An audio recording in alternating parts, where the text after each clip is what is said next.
Boris querido, Ela, qué gusto. Buenas tardes a todos. Me encanta compartir con ustedes un momento que es muy especial para Ela. Y quiero comenzar primero agradeciéndole que me haya dado la oportunidad de estar hoy aquí. Mi relación con Ela comienza a través de las redes sociales. Ela decide de alguna manera incursionar en Instagram. Yo comienzo a seguirla. Definitivamente yo sabía que hacía, pero me pareció interesante que ella pudo conectar y puede hoy en día conectar quizás con una generación que, bueno, que ha perdido referencias, ¿no?, del trabajo que se ha hecho aquí en Venezuela y que definitivamente, bueno, hay que dejar testimonio. Yo creo que hoy justamente estamos aquí reunidos para un libro que se convierte en una referencia de mujeres que no tuvieron el camino fácil. Pero antes de continuar, y esto es un pequeño abrebocas, quiero que Ela les dé la bienvenida porque ella es la gran protagonista de esta tarde. Ela, bienvenida a tu país. Gracias, pero a todos ustedes esto lo hicimos en calidad de una reunión íntima con gente muy cerca de nosotros, muy cerca de mí, y la prensa, ya que el viernes va a ser realmente el lanzamiento al público, ¿no? Y pensé que era una oportunidad también de que algunos de ustedes que ya han leído el libro, pues nos hagan preguntas y nos digan qué les pareció, y tener un poco de feedback también del público y no solo de nosotros, ¿no? Muchas gracias por estar aquí. Boris, súper gracias por haber venido de acompañarme. Sí, encantado. En esta hora. Además estoy estrenando mi todo traje y camisa, por cierto, porque me pareció que es un poco como el día de Pascua, que uno se estrena algo. Así es. Porque es un poco como ya hacia finales de abril, otro día de Pascua. Sí, lo que pasa es que no sabías que en Caracas hacía tanto calor, ¿correcto? Pero no estoy sudando ni No, nada, bueno. que uno realmente, en realidad estamos pensando, él y yo le hemos hablado de esto, que estamos pensando en venir acá a hacer agosto y todo eso, porque el cambio climático realmente existe y en Europa es francamente insoportable. Bueno, hablando de que están aquí, aprovechando que están aquí en Caracas y que hoy tenemos la oportunidad de conocer desde otra perspectiva a Ela, tú decías, bueno, esta es la oportunidad para ver qué opinó la gente, qué opina la gente con respecto al libro. Yo tuve la oportunidad de leerlo, además tuve una primera oportunidad de entrevistar a Ela, así que fue como un abreboca. Yo no sabía que ella estaba escribiendo el libro y definitivamente, bueno, eso fue como un motivo para luego acercarme a este libro que hoy presenta Ella soy yo, ¿no? El libro tiene quizás un interrogante cuando uno comienza a leerlo y sí conoce la vida de Ela, es si realmente el divorcio de Ela, que además, bueno, se toma la libertad de hablarlo en entrevistas, cosa que me sorprendió, pero también de contarlo. Ya les voy a dar un dato porque uno no sabe en el libro realmente si la historia es de ella o es de otra persona, ¿no? Está muy bien manejado el tema de la ficción y una de las cosas que me gustaría preguntarle a Ela, que luego me la va a responder, es bueno, ¿por qué eligió el género de la novela donde pues pone la ficción y ella no quiso de alguna manera contarlo en primera persona? Luego me lo vas a responder, ahí te estoy dejando esta pregunta para que la trabajes. Pero a mí lo que me impresionó del libro es que hoy en día las mujeres, en mi caso particular, he tenido la oportunidad y me han dado la oportunidad de trabajar en donde yo he querido trabajar y bueno, con algunas brechas por supuesto salariales que las mujeres hoy en día todavía seguimos teniendo, pero definitivamente sí creo que hubo una parte de la sociedad que en algún momento le atribuyó a mujeres de la alta sociedad un rol que no muchas quisieron cumplir, y creo que el caso de Ela fue ese. Cuando uno estudia desde el punto de vista económico de la sociedad venezolana, uno ve que las mujeres de las clases populares, incluso clase media, tienen mucha más oportunidad de participar económicamente en las decisiones de la casa. Más las mujeres que están en la alta sociedad, a pesar que tienen mayor acceso a la educación y tienen mayor acceso a la calidad en su educación, pareciera que la sociedad en un tiempo les atribuye solamente el papel de criar, de estar solamente en el ámbito de la esfera muy privada, de hacer sí filantropía, pero hasta ahí llega, ¿no? Y a mí me parece, Ela, que tú no quisiste quedarte en ese papel, no quisiste aceptar este papel. Al principio, creo que fue, al menos lo que me queda del libro, creo que fue algo que no fue consciente, y poco a poco te diste cuenta porque las circunstancias de la vida te pusieron a tomar decisiones que no te correspondían y que probablemente la sociedad tampoco de alguna manera quería que tú tomaras, pero bueno, fueron las circunstancias del destino y tuviste que estar allí. Entonces, creo que en particular lo que me llama la atención del libro es que uno se pregunta, bueno, ¿por qué hoy las mujeres, estamos hablando de las mujeres venezolanas, en el caso de Ela, que aunque nació en Cuba, me ha dejado bien claro que ella se siente venezolana, ¿por qué las mujeres, sobre todo en la alta sociedad, tienen una incidencia tan pequeña en lo que son, por ejemplo, las empresas familiares? Porque siempre se les destina, en el caso del hombre, a que los negocios y la empresa y las inversiones son solamente de los hombres, y la mujer no tiene la oportunidad de participar o, o tener, digamos, conocimiento de eso. Y cuando ella se enfrenta a su divorcio, yo creo que aunque fue el fin de una vida en común, creo que fue el comienzo de su emancipación como mujer, donde, bueno, se dio cuenta que sí podía tener la capacidad de tomar decisiones, que sí tenía la capacidad para gerenciar, que sí tenía la capacidad para intervenir de alguna manera en el desarrollo económico y social, no solamente del patrimonio de ella, sino que a través de su trabajo ella podría también cambiar el mundo. Entonces, hoy en día, las mujeres están cumpliendo un papel muy importante en redefiniendo esas normas y su rol desde el punto de vista económico, pero hay mujeres que lo hicieron antes y que fueron pioneras. Ella es una pionera y por eso quiero hoy resaltar este trabajo que has hecho, porque creo que le abriste camino a mucha gente y a muchas mujeres que no quisieron ser la esposa de... Yo estoy segura que fuiste muy feliz al lado de Osvaldo y estuviste muy orgullosa de ser su esposa, pero creo que también tuviste claro, y queda muy claro en el libro, que tú también querías tener como Virginia Woolf un cuarto propio. Y bueno, y quizás para poder pensar, tomar decisiones. Creo que no querías tener una habitación propia, yo creo que no hubieses querido divorciarte sin duda alguna, pero te tocó, y creo que ese momento te dio la oportunidad de poder entender que, bueno, que más allá de ser Ela Fontanal Cisneros o de Cisneros, ella es una mujer que tenía la oportunidad de tomar sus propias decisiones y que no tenía que pedirle permiso siempre al esposo de las cosas que quería hacer.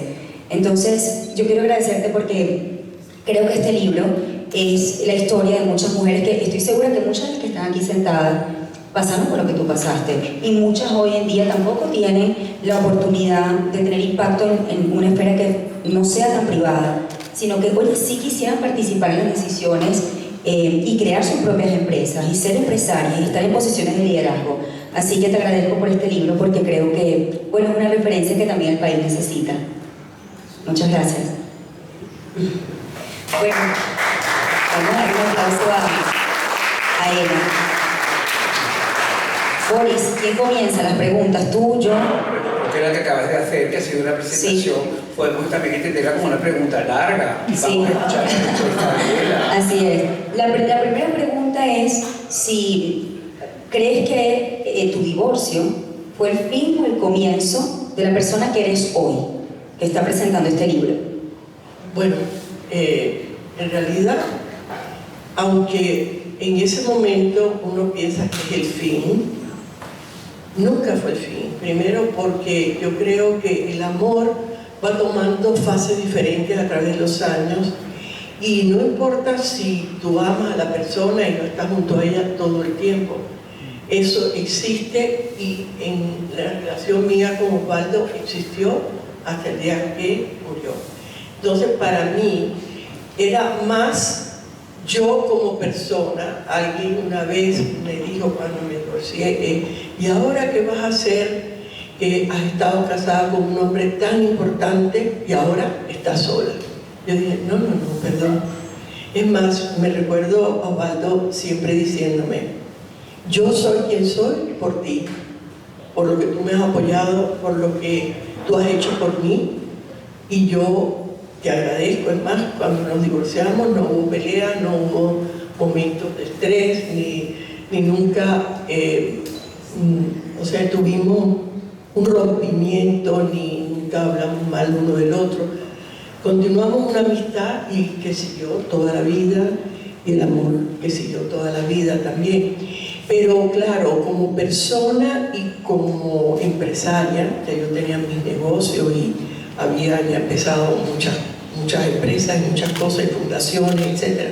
De pronto me sentí cómo iba yo a realizar lo que había hecho antes, o continuar lo que había hecho antes, pero de una manera donde el apoyo de cual, ¿no? En una sociedad que era importante, porque tenemos que darnos cuenta que para nosotros, la generación de nosotros, tenías que tener o un hermano, o un padre, o un marido que te apoyara y que te representara, porque esa era la palabra, ¿no? La palabra es alguien que te representara. Y para mí, a pesar de que, bueno, ya había pasado muchas cosas, y estamos hablando del 2001, tampoco, o sea, hace 20 y tantos años, fue cómo voy ahora a continuar siendo ella, yo, que nunca, tengo que decir, dejé de serlo, porque él me apoyó y me dejó ser yo. Nunca me dejó siempre desarrollar y hacer las cosas que me hicieran mejor, y que, o sea, no hubo eso de que a lo mejor pedir permiso. No, yo hice siempre lo que quise y él me apoyó, y a veces hacía cosas locas y me decía: tú siempre tienes razón, yo creo en brujas, pero de que vuelan, vuelan. Siempre decía eso. Pero yo creo que les podrías contar tu famoso, que lo cuentas en el libro que está aquí increíble, el famoso momento ese donde reclamas poder tener un American Express. Yo creo que, porque esto demuestra cómo era ese tiempo también, que no podía, una mujer no podía tener una tarjeta de crédito autonómica. Sí, yo tenía empresa, tenía en ese momento 5 librerías aquí en Caracas, tenía mi dinero y todo en el banco de Álvarez Sterling, y fui a pedir una tarjeta mía propia, porque ya tenía la copia de mi marido, pero quería una mía. Entonces fui y me contestaron que no le daban tarjetas a mujeres, y yo me enfurecí. Ya se me conmovió al gerente y él me decía: es que no es culpa mía, es que es algo del banco. Señora, pídale una extensión a su marido. Ya tengo la extensión de mi marido, no quiero una extensión, quiero la mía. Total, que me fui a ver a Álvarez Sterling a su oficina y le dije: esto es inaudito. En el día de hoy, una mujer no puede pedir una tarjeta de crédito directamente. Él me dijo: bueno, tú sabes, las reglas del banco. Yo le dije: es inaceptable. Es inaceptable, y como mujer no voy a aceptar que no me la den. Y si no me la dan, voy a armar una. Y él se volvió y me dijo: no te preocupes, te vamos a dar la tarjeta. Y me la dio, pero estamos hablando de los 80, que no hace tampoco, bueno, así. No fue hace tanto. 40 años, pero eso tiene mucho que ver con lo que yo creo que es el gran tema de este libro, sí. Lo difícil que era ser mujer no hace tanto tiempo, y el increíble labor, yo creo, pionero que has significado tú misma de poder llevar eso adelante, y también de alguna manera sin pelearte excesivamente con ese patriarcado y esa figura masculina predominante, que eso yo creo que es un poco el gran hallazgo y es la gran moraleja de Ella Soy Yo. Sí. Y además que no es como maniqueo, no es bueno, yo quiero ser una mujer independiente y no necesito de, en este caso, Osvaldo en ese momento. Creo que esa relación siempre fue armónica, pero siempre con la conciencia. Y me lo dijiste en la entrevista, ¿no? Yo quería tener mi propio dinero porque quería tener el poder de tomar mis decisiones, ¿no? Y creo que esto está allí. Correcto, eso. Yo creo que esa independencia económica te hace, aunque la libertad es realmente intrínseca del hombre, no te la quitan ni te la dan nadie, ¿no? Pero en ese momento, yo, para sentirme totalmente libre, tenía que ser económicamente independiente. Porque se lo dije a él desde el primer momento: dije, yo quiero estar en este matrimonio por amor y porque te quiero y te amo, pero no jamás porque me mantenga, ni porque yo no pueda ser yo sino una sombra tuya, ¿correcto?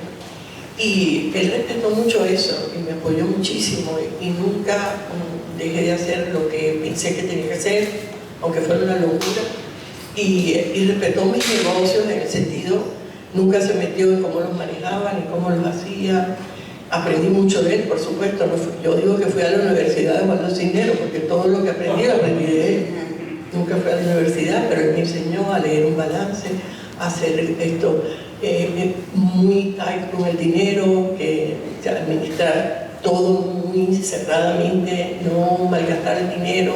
O sea, aprendí mucho de él, y fue mi base de poder hacer negocios. Ahora, esa fue una etapa de tu vida, pero fíjate que la otra etapa es cuando muere tu padre y ustedes quedan en una circunstancia económicamente compleja. Es decir, hoy la gente quizás ve a la empresaria que se relaciona con el mundo del arte, pero no siempre fue así, ¿no? ¿Qué tan determinante fue ese momento cuando tu padre murió y tú eras muy joven, ¿no?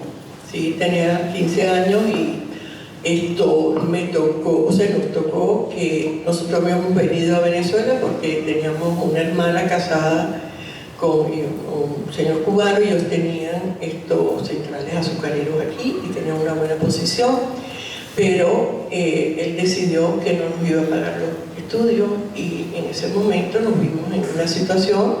Mi madre nunca había trabajado en su vida, nosotros veníamos de deportistas y de otro estilo de vida y de pronto nos dimos cuenta de que si nosotros salíamos a hacer algo no íbamos a poder sobrevivir. ¿Y qué sabía yo? Bueno, sabía inglés porque había ido a un colegio americano y era deportista, así que sabía de natación y de baile acuático y me puse a hacer lo que sabía y así salimos adelante. Pero desgraciadamente la vida, o no sé, yo creo que aprendemos de los tropiezos y nos levantamos cuando las cosas nos van muy mal. Ese es el momento realmente que somos grandes, que nos levantamos y decimos, vamos a echar adelante y lo haces. Cuando las cosas son fáciles es más difícil. Eso también se llama supervivencia, También. pero que es algo lo que tú también eres un ejemplo extraordinario. Pero muchos años después, todo esto, y vuelve también a, yo creo, una lección fantástica que te dio Osvaldo, por una amiga tuya, turca, periodista, de repente te ves invitada a comer o cenar con Fidel Castro. Y para ti es una situación muy complicada, porque Fidel Castro para ti es prácticamente responsable de todas esas cosas tremendas que pasan desde el momento que te tienes que marchar de tu país de origen. Y Osvaldo te dice algo que yo creo que es esencial, y que me encantaría que lo comentáramos acá. Bueno, esta amiga mía está en Cuba, ella fue la primera que entrevistó a Fidel Castro en persona, porque él no daba sino ruedas de prensa, y se hicieron muy amigos. Entonces, y ella era muy amiga mía y nos veíamos frecuentemente, y entonces ella me llama un día que está en La Habana, tenemos 4 o 5 meses que no nos veíamos, y me dice, quiero que vengas para acá, porque Fidel va a hacer una cena y te invita y va. Yo le digo, Leila, lo siento, pero le di una excusa cualquiera, no puedo, estoy así, no puedo. Y me siguió llamando, y estaba mi hija Mariela en ese momento, que está por ahí, al lado mío, y Osvaldo me dice, es que debes ir porque vas a tener un momento de realmente conocer al monstruo de cerca y vas a poder hacer tus propias conclusiones de cómo este hombre llegó a donde llegó. Y yo lo pensé y Mariela me dijo, mamá, yo te acompaño, yo voy contigo. Y dije, bueno, está bien. Y entonces me volvió a llamar y dije, bueno, voy a ir a verte y voy a ir a la comida, pero voy a llegar tarde porque el avión Osvaldo lo tenía ocupado, iba a llegar tarde, entonces sé que era a las 8 y nosotros íbamos a llegar a las 8 al aeropuerto. Y bueno, yo empiezo a hacer el recuento de esto, que muchas de las cosas fueron verdad, no todo lo que pasó ahí. Y cuando llegué y nos sentamos en la mesa, bueno, llegué tarde y él me esperó, él estaba en la puerta, Fidel estaba en la puerta y me recibió con, bueno, tú sabes, yo nunca he esperado por nadie más de 20 minutos y tú tienes casi una hora, estás llegando tarde. Y me mira así y dice, pero bueno, ha merecido la pena. Así empezó. O sea, era como un encantador de serpiente, ¿no? Y él, en lo que me senté frente a él empezó a halagarme, a decirme cosas y decirme, bueno, ¿por qué te fuiste con tus padres? Bueno, mis padres se fueron y nos fuimos, todos, ¿no? Bueno, si estuvieras aquí fueras uno de mis ministros ahora. O sea, él fue todo el tiempo dándome vuelta a ver cómo yo lo vi por donde venía. Claro, en ese momento, interiormente yo tenía una cantidad de confusión dentro de mí, ¿qué hago yo aquí? ¿Qué hago yo delante de este hombre? O sea, empecé a cuestionarme el por qué yo había ido y cómo me sentía en todas esas circunstancias. Cuando escribí el libro y empecé a contar esta historia, me vino ese remordimiento de conciencia, digamos, ¿no? Y empecé a pensar, ¿cómo me justifico ante mí misma esta comida? Porque sí es verdad, pude darme cuenta de las situaciones que estaban viviendo, estamos pensando, todos los ministros estaban ahí, ninguno habló, ni siquiera alzó la voz, ni preguntó nada, si él no se dirigía al ministro, a los ministros estaban todos ahí. Y yo hablaba con uno, con Lager, que lo tenía al lado, y con el otro, y era todo, sí, pero no me decían nada, ¿no? Entonces me di cuenta del control que este hombre ejercía a todo nivel. Y en la novela yo digo, bueno, como yo necesito esta justificación, hablo de un hermano que tengo, que, bueno, tengo que decir a quién cometí que no existió. Solamente tenía uno, ese segundo. Pero por eso es una novela. Es una novela, no son unas memorias. Y eso lo creé porque yo necesitaba contar ciertas cosas que pasaron en Cuba, que yo no las viví, pero que era necesario utilizar ese personaje para contar ciertas partes. Entonces lo uso en ese momento diciendo que yo estoy tratando de sacarlo de la cárcel para traérmelo para Venezuela. Entonces le pido a Fidel que por favor me ayude, que me entregue a mi hermano, que me lo quiero llevar. Y él llama a su secretario, que pide los papeles, y entonces al final de todo yo veo que no me dice nada, me acerco y le pregunto, bueno, ¿y qué va a pasar con mi hermano? Dice, sí, yo sé quién es tu hermano, no te lo vas a poder llevar contigo a Venezuela, pero va a ir preso a su casa, y eso lo llamaban en Cuba, o lo siguen llamando plan pijama. Plan pijama quiere decir que vas para tu casa preso, ¿no? Y esto lo trato de esa manera así, tal vez para justificar un poco por qué fui. Bueno, estuve ahí y saqué una cantidad de conclusiones, y a lo mejor, sobre todo los cubanos en Miami y en otros lados, verán esto como un acto casi de traición, pero para mí fue un aprendizaje. ¿Qué fue lo que te dijo Osvaldo? Mejor que vayas a ver el enemigo, a ver cómo piensa. Exacto. Ahora, pero en la Revolución Cubana, más allá, digamos, de una circunstancia política y social, penetró directamente en tu familia. Es cierto que en la novela hay dos hermanos, pero hay uno, y esa historia es real, y me gustaría que la compartieras, porque estuvieron muchos años, es decir, ideológicamente separó a la familia. Sí, mi hermano se quedó en Cuba, y ellos en Cuba prohibieron que las personas que se quedaban en Cuba tuvieran ningún tipo de contacto con ningún familiar que estuviera afuera. Y mi mamá dejó de ver a su hijo 24 años. Y yo a mi hermano, que era como mi padre, porque mi hermano tenía 20 años más que nosotros, y fue como mi papá, era el que nos llevaba al colegio, el que se ocupaba, todo el mundo del club pensaba que él era mi papá y mi papá mi abuelo, ¿no? Y bueno, pasamos muchos años sin verlo. ¿Alguna vez lo vieron después de 24 años? 24 años. ¿Se arrepintió él de haberse separado de su familia? Pero yo entiendo que cuando tú has pasado 60 años en un régimen o 70 años, has dedicado tu vida entera a eso, y de pronto te das cuenta que no funciona, negarlo tienes que tener mucho valor para poder decir, bueno, me equivoqué todos estos años. Y yo nunca lo oí decir que se había equivocado o que desgraciadamente se murió. Lo pensaría, seguramente lo pensó, y tuve la oportunidad de traerlo aquí a Venezuela varias veces, y mis amigos siempre preguntándole cómo era la educación y cómo era esto, y yo por detrás diciendo, eso es mentira, ¿no? Es una situación un poco complicada, familiar en ese sentido. ¿Por qué quisiste, Ela, utilizar el género de la novela para contar esta historia? ¿Porque tenías temor a exponerte? ¿Tenías temor a exponer a los demás?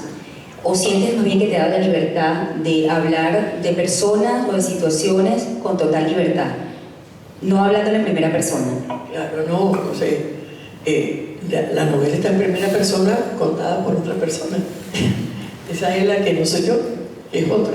Pero en realidad sí, yo creo que fue eso. Tal vez no quise herir algunos sentimientos directamente de gente que me conoce, y muchos de ustedes que están aquí están bien cerca de la familia de nosotros, conocerán a los personajes y sabrán de qué estoy hablando, pero otros no, por supuesto. Y entonces me dio esa libertad de hablar esto de muchas cosas, no solamente mías, sino también de muchos de esas mujeres que como yo tuvimos que luchar mucho para tomar posiciones estratégicas dentro de una sociedad que era completamente machista. Yo lo llamaba el club de los hombres, y eso era difícil, ¿no? Muy difícil, pero lo logramos, muchas lo logramos. Así fue, así fue.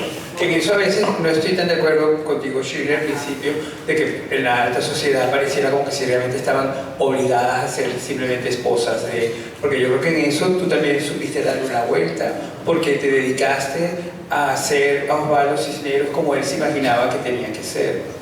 Bueno, cuando me casé, alguien de la familia mandó el mensaje a Osvaldo que le dijera que yo tenía que dejar de trabajar porque las mujeres de los Cisneros ninguna trabajaba. Y yo les contesté, pues voy a ser la primera. ¿Qué les parece? Seré la primera, pero no voy a dejar de trabajar. Bueno, no conocí el trabajo desde muy pequeña. Sí, por eso no me tocó, y seguí y sigo trabajando de bolita a la misma velocidad con las mismas alumnas que cuando tenía 15. No, cuando uno lee esta, no sé si Boris quería hacer otra pregunta. Es que tengo varias preguntas que hacer, pero es que tengo que adelantar tanto porque me gusta mucho lo que ha dicho Shirley de por qué escogiste hacer una novela en vez de unas memorias, pero también por qué escogiste no hablar de Ela Fontanars de Cisneros, la coleccionista, y toda tu vinculación con el mundo del arte que tanto reconocimiento te merece. ¿Por qué tomaste esa decisión? Bueno, porque yo quería hacer una novela para hablar de la mujer latinoamericana en una época y su trayectoria. Se hablaba de Ela, la coleccionista o la persona del arte, eso pesa mucho y le iba a quitar completamente el rumbo de lo que yo quería hacer con la novela, ¿no? Para mí era más importante hacer este recuento que empezar a hablar del arte, que ya hablo bastante del arte, ¿no? Yeah. Y era mejor enfocarse solamente en eso. También a mí me parece un acto de valentía, porque no sé si es muy cómodo hablar de, por ejemplo, un divorcio, además que con una persona que tenía, en el caso de Osvaldo, una persona mediática, era una familia de una manera de lo que pasaba podría ser de conocimiento público. No sé si ustedes tenían en su momento esa intimidad o querían resguardarla. Me pregunto por qué ahora decidiste hacerlo público, esa situación, aunque sea a través de una novela, pero ahí está, ¿no? Quien lea el libro, y me imagino que aquí todos van a salir a leer el libro, ve que definitivamente tú decides hablar abiertamente de eso, ¿no? Bueno, cuando tienes nietos, y yo tengo 10 nietos y ya están grandes, ¿no? Empiezas a pensar cuál va a ser tu legado hacia esas generaciones que, como ellos, veo ahora que están empezando la vida laboral, están en otra etapa de su vida. Y yo creo que también los nietos ven a los abuelos, o ven esa generación, ven a los abuelos como algo, no sé, muy especial. Los ven casi en una cajita de cristal, y yo quería quitar eso y de verdad que aprendieran el valor de ciertas cosas en la vida, el valor del trabajo, el valor de pararse ante la adversidad y seguir adelante. Y pensé también que no solamente mis nietos, sino todos sus amigos y esas generaciones nuevas que piensan que todo es fácil y que cualquier cosa te lo ganas muy fácil, sin ver cuál es el recorrido que hemos hecho, sobre todo las mujeres, para llegar a este punto. Y no hemos llegado al tope todavía. Tenemos mucho que caminar aún. Tenemos la igualdad dentro de las empresas, ni económicamente, ni vemos en los gobiernos. No es que hay igualdad de género, no hay hombres y mujeres al igual. Hay una mujer y 10 hombres. Y así todo. Entonces yo creo que hay que tener referencias, ¿no? Para que vean que no es tan fácil el camino y que hay que seguir constantemente en una posición de valentía para lograr las cosas en la vida. ¿Eso sentir en algún momento esa forma de ser, Ela? ¿Crees que para la familia fuiste una mujer incómoda? Es decir, fíjate lo que dijiste. Bueno, las mujeres sin tener un trabajo, pues yo sí trabajo. ¿Crees que eras incómoda para la familia? Yo creo que para muchos sí. Fui muy incómoda por mucho tiempo. Pero yo creo que bueno, que esas son cosas personales que no se pueden negociar. Son cosas que cada uno de nosotros sabemos cuánto podemos dar y cuánto no. No son cosas negociables. Cada persona es individual y cada persona es diferente y cada uno de nosotros tiene una manera de vivir y hay que respetarla. Eso es lo primero. Boris, ¿qué opinas? Me impacta muchísimo porque yo creo que esto es también otro de los secretos del libro, es decir, y me parece muy importante que haya llegado a esta decisión de compartirlo, como hoy mismo en esta conversación, pero en el libro está totalmente esa importancia del individuo y de estar siempre claro contigo mismo, no dejarte, nunca traicionarte, que es importantísimo. Así es. ¿Tú crees que tu historia, este libro, crees que de alguna manera, esta es tu historia personal, pero crees que puede ser compartida por la mujer venezolana, latinoamericana de tu generación? Mira, es impresionante la cantidad de gente que me llama o que me dice, oye, cuánta verdad hay, lo que yo he pasado, lo que yo... O sea, las vivencias de este libro, mías personales y no mías, son la verdad de lo que pasó en mi generación y la verdad lo que muchas mujeres todavía pasan, porque hay que ver que también en los círculos más, digamos, más pobres de la ciudad todavía vemos a la mujer abandonada con 7 hijos que tiene que trabajar para echar para adelante a la familia, el tipo que se cree que abusándolo, pegándola es más macho que el otro. O sea, todo eso sigue existiendo a otros niveles. Más educación, bueno, las mujeres echamos para adelante y hacemos valer nuestros valores, pero todavía eso existe mucho. Desgraciadamente, solo la educación podrá ayudar a estas personas, a esas mujeres, ¿no? Yo el otro día comentaba en el programa de radio, tuve una invitada que hablaba de las finanzas de las mujeres, que muchas mujeres, bueno, como te digo, no tienen control de lo que hace el marido en sus inversiones y bueno, al final, cuando se separan, realmente no saben dónde están paradas. Y yo estaba pensando en los regalos, por ejemplo, que yo recibí en algunos momentos importantes de mi vida y los regalos que veo que reciben las mujeres en sus cumpleaños o en algunos momentos. Y las mujeres recibimos maquillaje, recibimos, bueno, joyas, recibimos, sí, es una cartera. Y la verdad es que digo, ¿por qué? ¿Y por qué el hombre recibe, bueno, dinero para que en un futuro pueda hacer algo, un negocio? Bueno, las mujeres también queremos recibir un dinero. Si me hubiese encantado a mí, por ejemplo, yo soy hebrea, en mi bar mitzvah, recibir dinero para que cuando yo fuese más grande pudiese utilizarlo. Nunca recibí nada. Me tocó sola. Eso tiene que cambiar, ¿no? Pero ahí te das cuenta que aquí veo que hay personas vinculadas a bancos.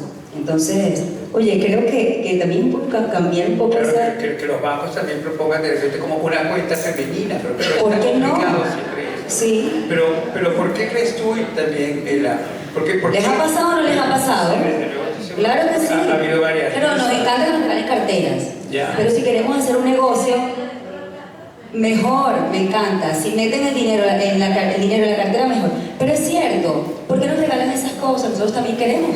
Pero también no deberías de repente invertirías en un diseño de carteras también.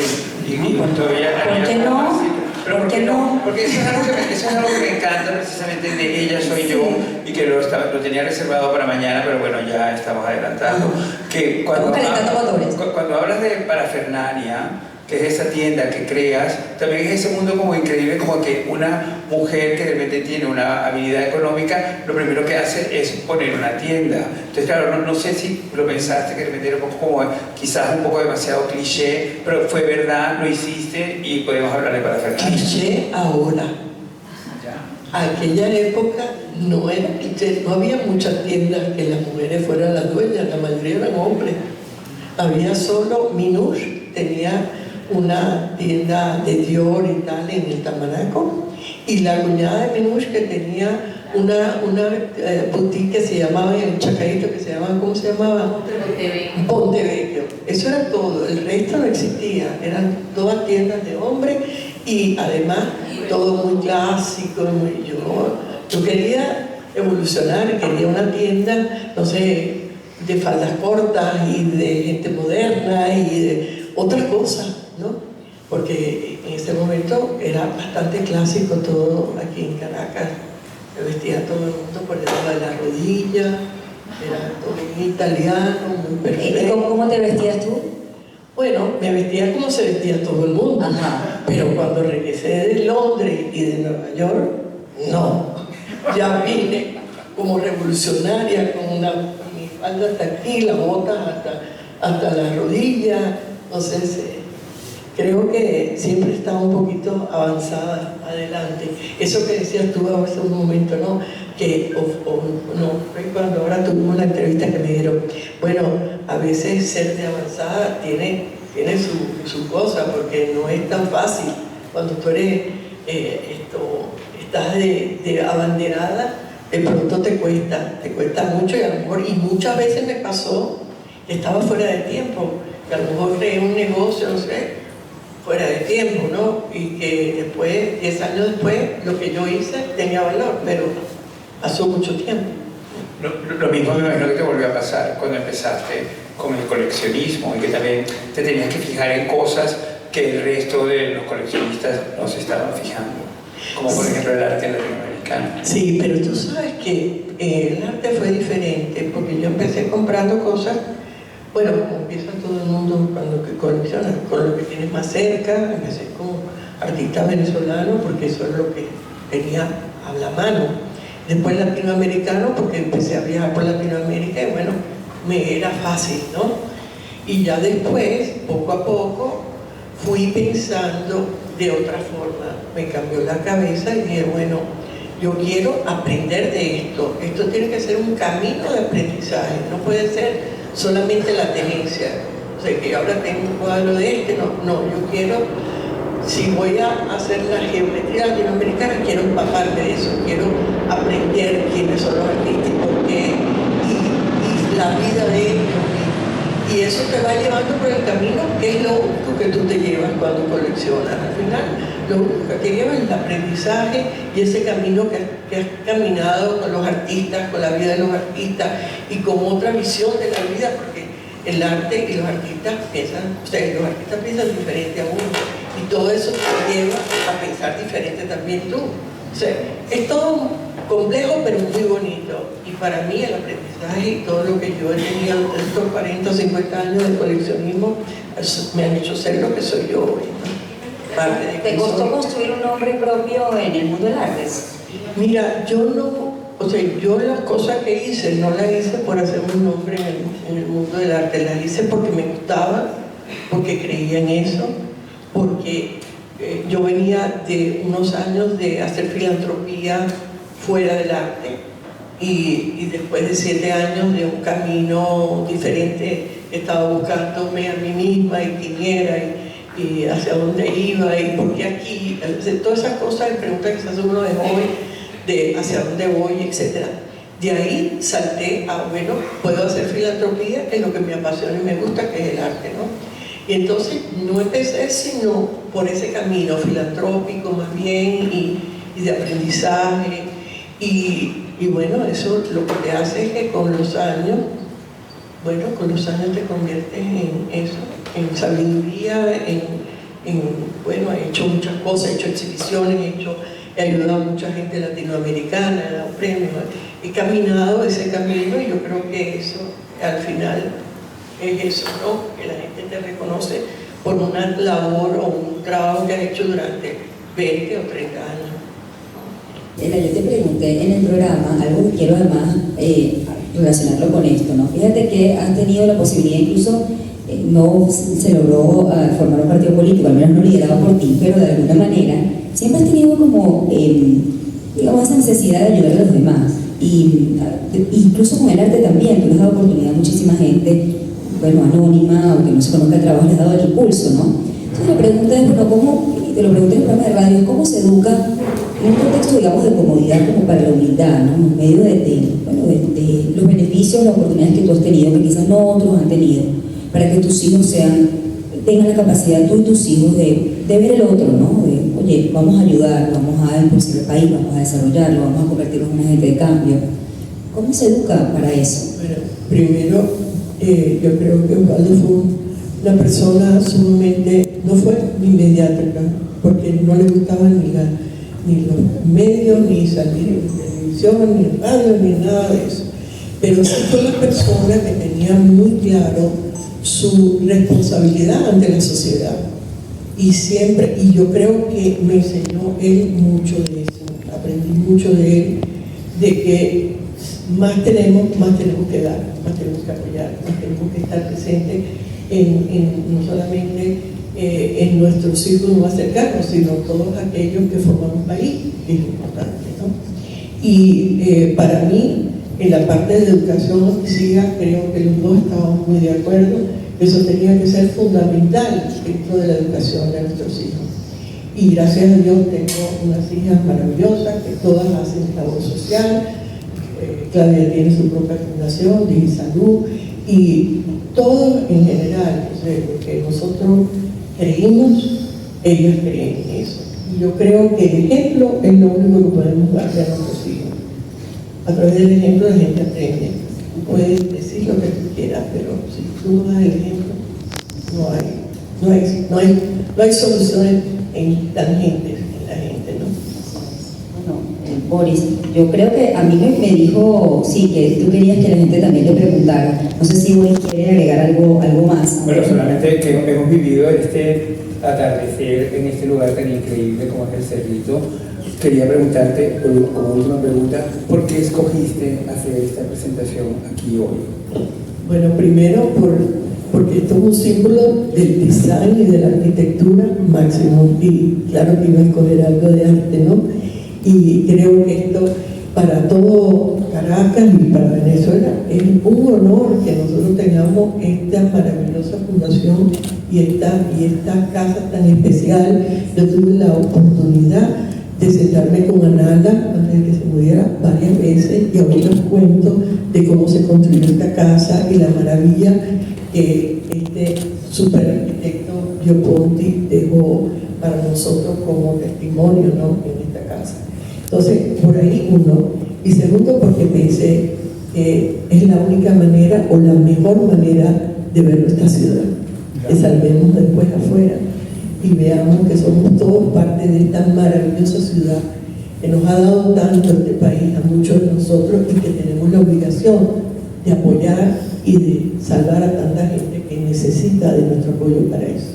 La última pregunta que te hago, le damos paso al público que te haga las preguntas que así me lo pediste, quieres compartir con gente querida, y que estoy segura que hay muchas cosas que ustedes son amigos de ella, mucha gente cercana a ella, pero estoy segura que cuando lean el libro, bueno, primero que van a tener como esa duda, ¿no?, que nos queda a todos. No sé si te pasó, Boris, ¿esto es verdad? ¿Es cierto? ¿Es ella o no es ella?, ¿no? Pero al final, bueno, creo que todo está allí y forma parte de tu vida.